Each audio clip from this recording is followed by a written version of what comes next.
चार अनोखी बहनों की कहानी। बहुत समय पहले की बात है। हिमालय की तराई में स्थित सिंधुगर नामक राज्य था। वहां के राजा चंद्रसेन अपनी वीरता और न्यायप्रियता के लिए प्रसिद्ध थे। उनकी चार बेटियां थीं, संजीवनी, ईशा, वैदेही और अनाया। ये चारों बहनें अलग अलग गुणों से संपन्न थीं, लेकिन वे सभी एक समान लक्ष्य रखती थीं, अपने राज्य को और अधिक समृद्ध और खुशहाल बनाना। राजा चंद्रसेन वृद्ध हो रहे थे और उन्हें चिंता थी कि उनके बाद कौन राज्य संभालेगा। उनके पास चार योग्य बेटियां थीं, लेकिन वे यह तय नहीं कर पा रहे थे कि राज्य का उत्तराधिकारी कौन होगा। एक दिन उन्होंने अपनी बेटियों को बुलाया और कहा, मैं तुम्हें चार कठिन परीक्षाएं दूंगा, जो यह साबित करेंगी कि कौन सबसे योग्य है। हर परीक्षा में तुम्हें अपनी बुद्धिमत्ता, साहस और करुणा का परिचय देना होगा। चारों बहनें अपने पिता की परीक्षा के लिए तैयार हो गईं।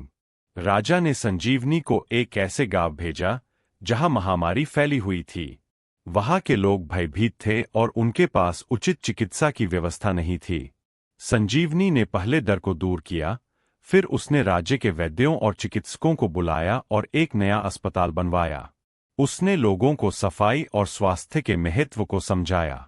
धीरे धीरे गांव में महामारी नियंत्रित हो गई और लोग स्वस्थ होने लगे। इस तरह उसने धैर्य और नेतृत्व का परिचय दिया। संजीवनी ने केवल चिकित्सा सुविधा ही नहीं दी, बल्कि वहां के युवाओं को चिकित्सा और स्वच्छता का प्रशिक्षण भी दिया, ताकि भविष्य में ऐसी कोई महामारी आए तो वे खुद उसका सामना कर सकें। उसकी इस सोच ने गांव के लोगों को सशक्त बनाया और वे आत्मनिर्भर हो गए। राजा ने ईशा को एक व्यापारिक नगर में भेजा, जहां व्यापारी आपसी झगड़ों में उलझे हुए थे। वहां व्यापार ठप हो चुका था और नगर की आर्थिक स्थिति बिगड़ रही थी। ईशा ने सभी व्यापारियों को इकट्ठा किया और उनकी समस्याएं सुनी। उसने निष्पक्षता से न्याय किया और एक नए व्यापारिक कानून की स्थापना की।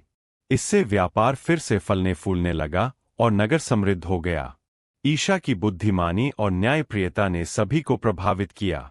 इसके अलावा ईशा ने नगर में शिक्षा का प्रसार भी किया।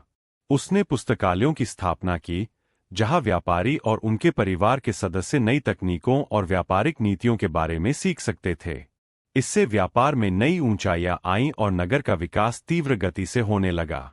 राजा ने वैदेही को सीमा क्षेत्र में भेजा, जहां दुश्मन सेना बार बार आक्रमण कर रही थी। वैदेही ने अपनी रणनीति से दुश्मनों को मात दी, लेकिन बिना युद्ध किए।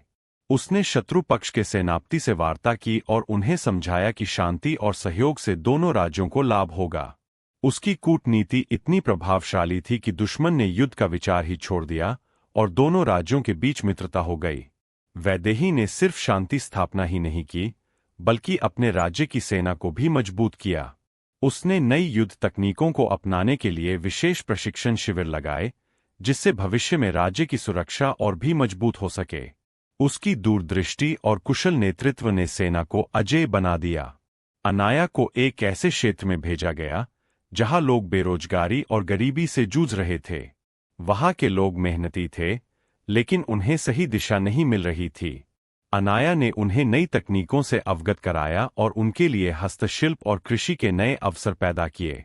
जल्द ही वह क्षेत्र राज्य का सबसे बड़ा उत्पादक बन गया और वहां के लोग संपन्न हो गए।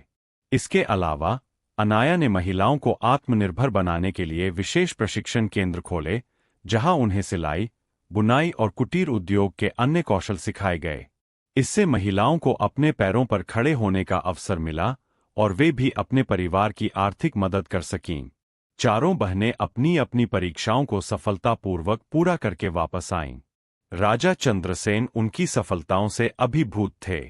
उन्होंने कहा, तुम चारों ने यह सिद्ध कर दिया कि नेतृत्व केवल तलवार से नहीं, बल्कि बुद्धि, न्याय, करुणा और सृजनशीलता से भी होता है। इसलिए मैं अकेले किसी एक को उत्तराधिकारी नहीं बनाऊंगा, बल्कि तुम चारों मिलकर राज्य चलाओगी। चारों बहनों ने मिलकर सिंधुगर को पहले से भी अधिक शक्तिशाली, समृद्ध और न्यायप्रिय बना दिया।